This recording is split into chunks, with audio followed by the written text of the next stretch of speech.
Bonjour, Hélène Schmidt d'Exploring Happy qui vous parle de design humain et de comment le comprendre et le voir à l'œuvre dans son activité professionnelle. Alors, bien entendu, je mets l'accent sur l'aspect entrepreneurial, mais cette vidéo est à regarder plus largement. Elle est particulièrement à l'attention des lignes 3, mais également des personnes qui ont une ligne 6 dans leur profil et qui donc sont soit encore dans les 30 premières années, soit sont dans cet aller-retour qui se passe dans la deuxième partie de vie. La vie professionnelle et l'entrepreneuriat à la sauce ligne 3, qu'est-ce que ça veut dire? Ça a été le plus grand chemin pour moi d'apprentissage, de compréhension de ma mécanique à l'œuvre, de l'expérience que je suis là pour faire vivre, pour vivre moi et pour faire vivre. En effet, une ligne 3 a cette qualité d'être constamment dans les essais, dans les ajustements, dans les améliorations. Nous avons une capacité particulièrement exacerbée, ça ne veut pas dire qu'on a le monopole, à tirer les leçons de nos expériences et à améliorer les choses. Qu'est-ce que ça implique dans la vie professionnelle? Ça implique que des fois, ça peut être déstabilisant car rien n'est jamais figé, rien n'est jamais stable, rien n'est jamais, on va dire, fiable en mode long fleuve tranquille. Il y a constamment du mouvement, il y a constamment de l'évolution, il y a constamment du renouvellement. On est designé pour avancer par essai et erreur, par tâtonnement, par itération successive. On apprend à savoir par la mise en pratique.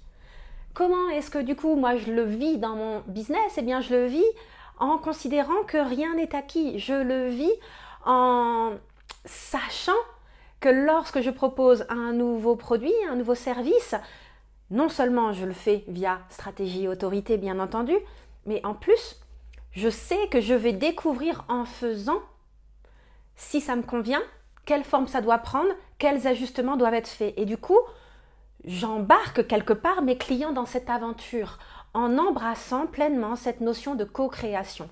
Je fixe des intentions, je fixe des thématiques, tout en me laissant la possibilité d'évoluer. C'est par ailleurs au niveau individuel, quelque chose que je sais faire. Mon expérience fait que je sais, justement par l'expérience cumulée, reconnaître intuitivement et logiquement là où un client en est, ce qu'il faut faire, comment font aller. Donc il y a des fois, ça va être extrêmement fluide, je vais savoir exactement où aller, quoi cibler.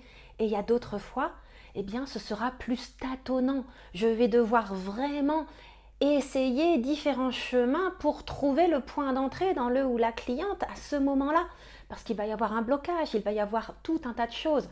Et ça, c'est ma responsabilité d'expliquer aux gens l'expérience qu'ils vont vivre, comment ils vont bénéficier d'une manière ou d'une autre de ma ligne 3. Soit parce que nous pourrons aller directement au cœur du sujet, soit parce que je suis justement équipée avec cette résilience, cette capacité à rebondir, à essayer ce qui ne fonctionne pas pour trouver ce qui fonctionne, et je mets ça à leur disposition.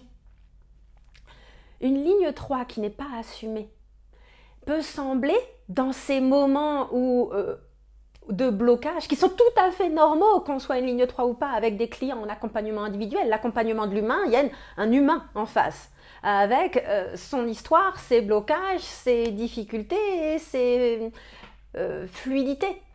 Donc forcément, on va composer avec cela. Nous, ligne 3, à condition qu'on briefe bien les gens sur notre mode de fonctionnement, on est capable de leur dire « Ah, aujourd'hui, on dirait qu'on va être sur une session tâtonnement. » Et c'est complètement OK. On explique aux clients que nous sommes équipés pour gérer cela, que non seulement on a l'habitude, mais en plus, on est uniquement équipés pour justement tester toutes les possibilités d'entrée, de déblocage, de compréhension.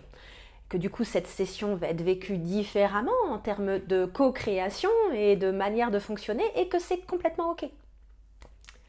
Donc ça, c'est un point important de la ligne 3.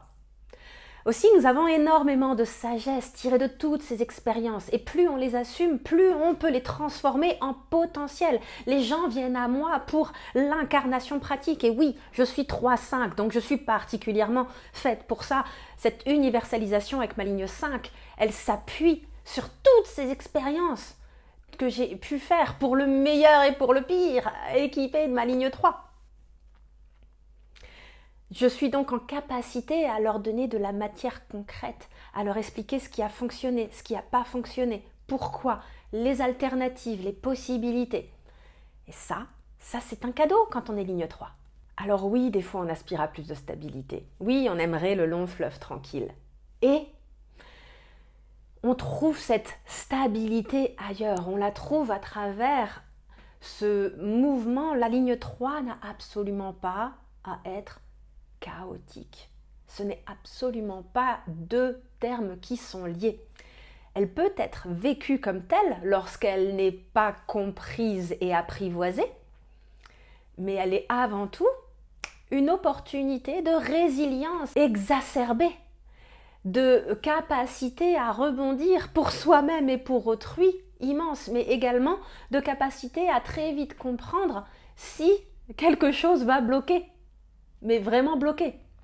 Ces essais et ces erreurs, elles sont vraiment bénéfiques pour nos clients. Tout l'enjeu est de rester conscient que c'est ça qu'on est censé apporter, entre autres, du moins dans le style qu'on incarne et dans le costume que l'on met. Une ligne 3 n'est pas là pour se noyer dans la théorie. Bien sûr qu'il y a une partie des apprentissages qui est théorique, mais à la sauce ligne 3, dirons-nous. Et au-delà de tout ça, si je devais dézoomer des aspects pratiques de l'entrepreneuriat à la sauce ligne 3, eh bien, c'est cette opportunité incroyable de lâcher prise sur le mental, à travers non seulement l'application de la stratégie et de l'autorité, mais également la compréhension qu'il va y avoir des itérations, il va y avoir des tâtonnements, il va y avoir des voies sans issue, et puis il va y avoir des moments de félicité, de fluidité, de justesse, et qu'il n'y a aucune autre manière de connaître ces 10 moments de fluidité et de félicité qu'en embrassant pleinement les essais, les erreurs, les expériences, les leçons, et en avançant en itérations successives. Si on arrive à lâcher, je peux vous assurer que c'est vraiment quelque chose de fascinant à vivre. Et dans les moments où c'est un petit peu plus difficile, il y a tout un tas de pratiques pour soutenir ces moments où, par ailleurs, c'est votre mental qui va prendre le dessus, parce qu'il va essayer de lutter contre votre nature de ligne 3. Donc voilà ce que j'avais à vous dire aujourd'hui. Je pense que c'était assez riche en transmission. J'espère que ça vous a apporté de la matière. Pour celles et ceux qui aimaient le design humain, 2 options s'offrent à vous très prochainement. Le programme Projecteur Entrepreneur qui va commencer le 21 avril et ma formation Design Humain Incarnation. Les liens sont en description de cette vidéo. Par ailleurs, il y a toujours la possibilité, si vous êtes intéressé, de regarder les types d'accompagnement individuel en développement entrepreneurial que je propose. Et bien sûr, la base, le cours en ligne Design Humain par Exploring Happy, disponible en parfaite autonomie. À bientôt!